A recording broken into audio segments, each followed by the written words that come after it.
Okay, fellas, hello. Thank you for coming. Today we're going to talk about Repertoire by Asi Wind. This is one of the best books, period. Probably when it comes to commercial routines, I would put it like in my top 10.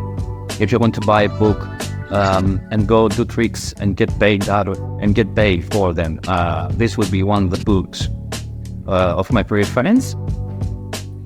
And the reason being is because Repertoire lets your spectators with a lot of beautiful imagery whenever the trick has finished. And we're gonna go delve right into the book together. So let's take a look at how the book looks like. And it is a hardcover book.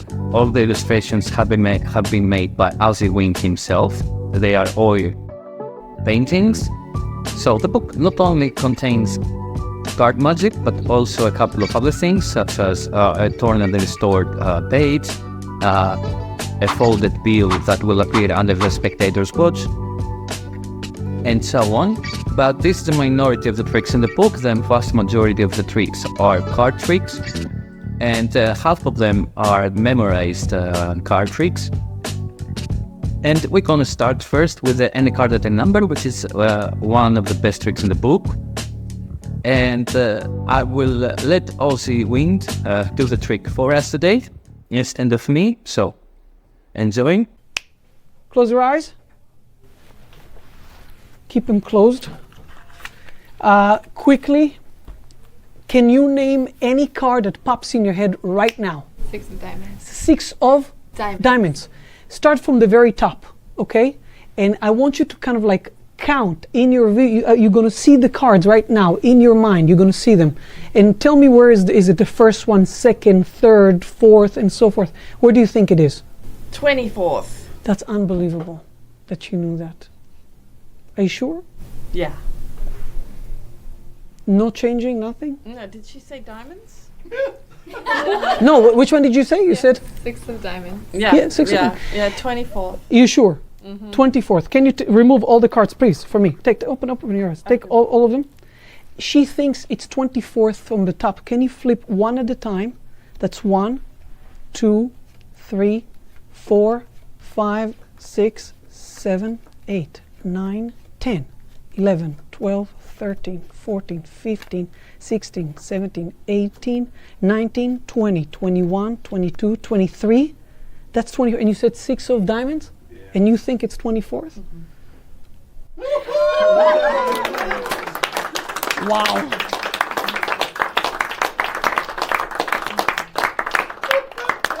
So as you can see, this trick is very, very immediate. No, there are no moves in between, pre-selection, pre-number. You indeed require a memorized deck to execute the trick. And there are other more variations. The trick that you just saw is called Awaken, but there is also Scan and another one. The Scan is from a shuffle deck, which you just have to know 13 cards. It really reminds me one of the tricks from card fixings, which we have reviewed previously. And there is also 2 variations of the any card at any number block, which clearly Asi Wind loves. And the technique that you saw in the video, which you didn't really see anything because the nature of the trick does not feel like any sleight of hand has taken place. However, the same technique can be used to do an impromptu brainwave effect, one of the strongest effects you can do with a deck of cards. However, you cannot continue easily and move on to the next trick because the brainwave deck is a gimmick one. It will feel exactly the same as a brainwave deck without any gimmick. And that is the next trick of the book actually, Out of the Blue. It utilizes the same exact technique to produce a brainwave effect. And then we have True Colors. True Colors is a very interesting effect with a great principle behind it. And I will do it for you so you can see what it is. So we'll start with a shuffle deck. You give the deck to the spectator for a cut, and if there are many other spectators, they can all cut the card once or twice each. And you ask a spectator to shuffle the deck. In this case, she's not really comfortable with shuffling, so I'm gonna do it for her. And it's a legitimate shuffle and a cut from the start to the end.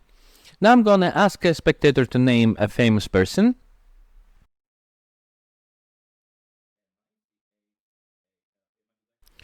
In this case, we're gonna have Michael Jackson. And I will hypnotize the cards so they can tell us, they can answer questions about the celebrity. First of all, the spectator is instructed to deal 2 piles, so he can stop at any point and choose one of the piles. There is no magician's choice here. And I spread what's left so we can all see that it is truly mixed. And I ask the first question, for example, is the person a singer? Okay, if a red card comes up, it will be a yes. If a black card comes up, it will be a no. So I'm posing the first question, it's a red card, so yes, it is a singer. And then I'm gonna ask if the person is alive. And there we have it. We have a black card coming up, and this can keeps going. It depends on where the spectator has stopped, how many cards we have to use, and we can keep doing it, and also make jokes with it. For example, if you ask if Michael Jackson is white, here we have a black card, but you can also ask if Michael Jackson is black, and again have a black card, you know. And if you can find anything funny when it comes to the celebrity, you can make the streak even stronger.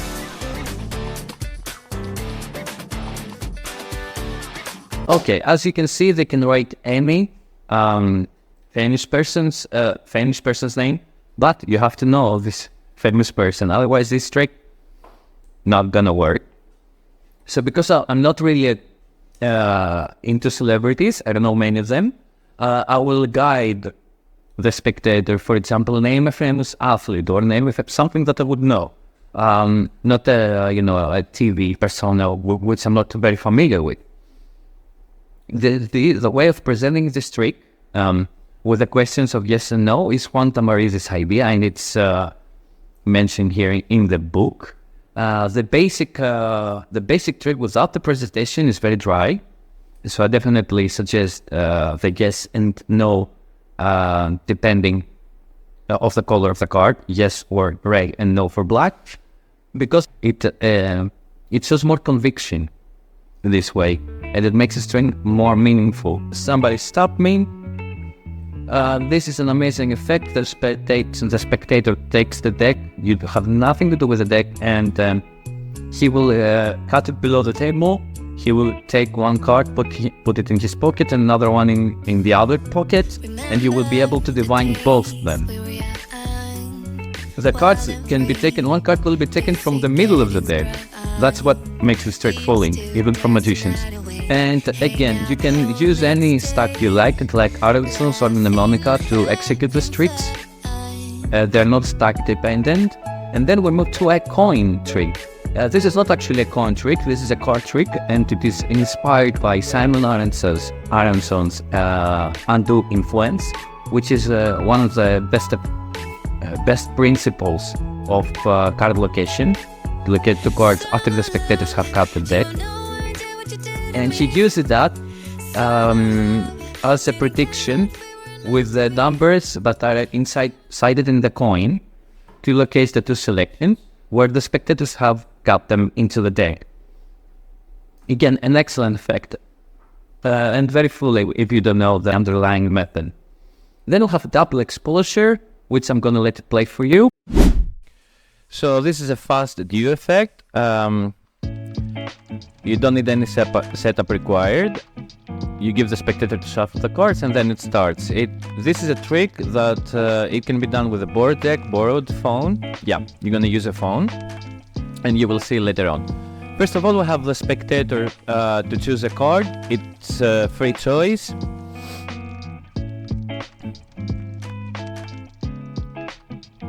All right, so we turn our back in order not to see the card. Here we can see that it is the 9 of spades. We make sure it's face down on the table so there is no chance of us saying it. And now we're going to shuffle the two halves together, half of it face up and the other half of it face down. And we're going to lose a deck into the deck, no controls. And I'm going to sell that the deck, and because I know, that's what I would say, I know that it's somewhere near the bottom of the deck, we're going to give it one more shuffle, and we're going to find the cards so they can see that the deck is really mixed from the start all the way to the end. Now I'm going to ask a spectator to hold this fan, and we're going to take a picture to remember the moment, and this it happens with a borrowed phone. So once we snap the picture, we can leave the phone inside. And performance-wise, there are many ways you can present this trick. You can actually say that pictures are memory containers, and sometimes when you're a magician, you can remember things the way you like. That's one thing that I like to say. So we show the deck, both sides. It is really face up and face down mixed, and we have a card selected, the 9 of spades. Now, after I said that about the alteration of memories, I will pick up the phone and show something very special.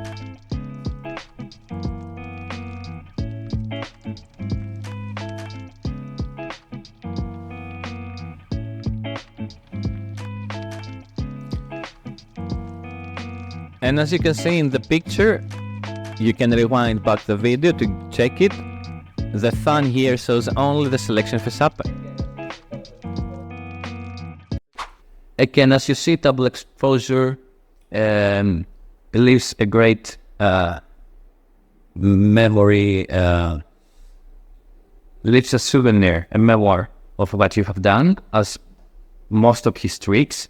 So the trick that never ends, this trick is a card that keeps appearing. Okay, a very common effect, very known. Make no mistake. No, the trick is make no mistake.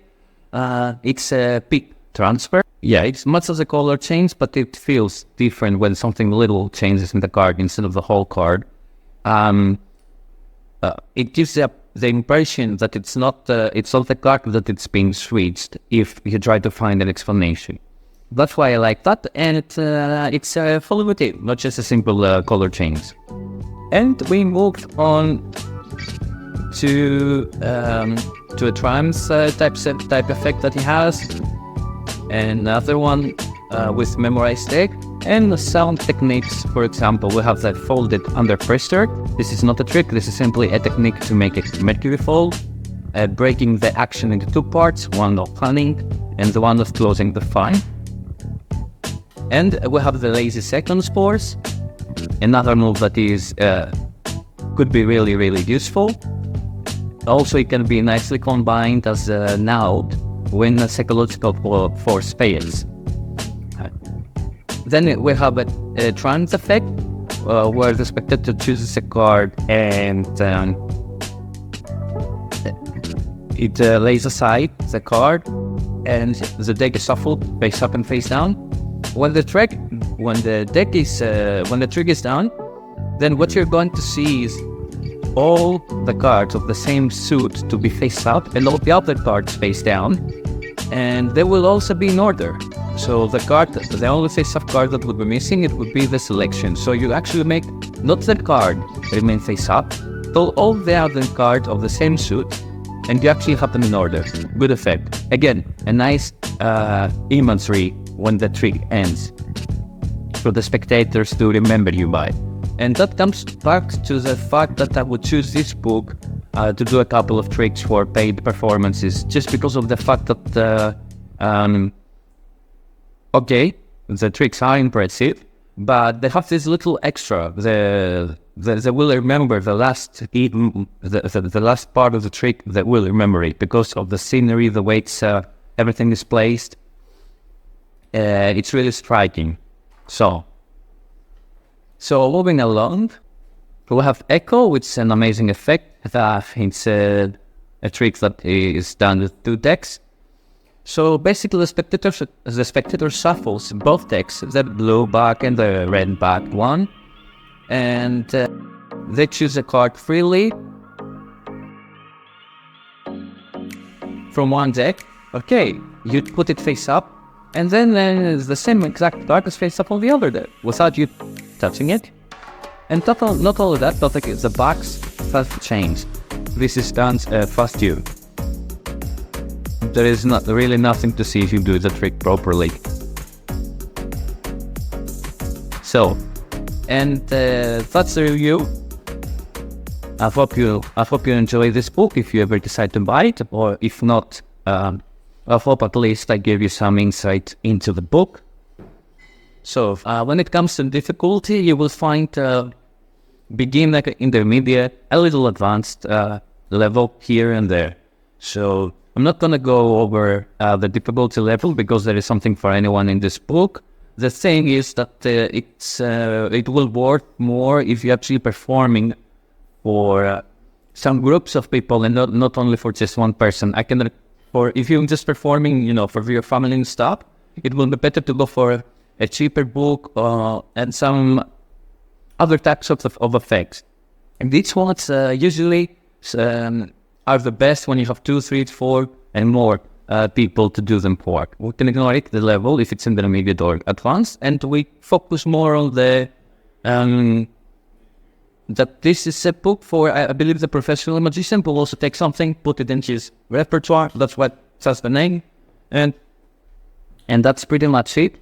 I hope you enjoyed the review. I hope I did a good job giving you some insights regarding the book, and I hope to see you here on the next one.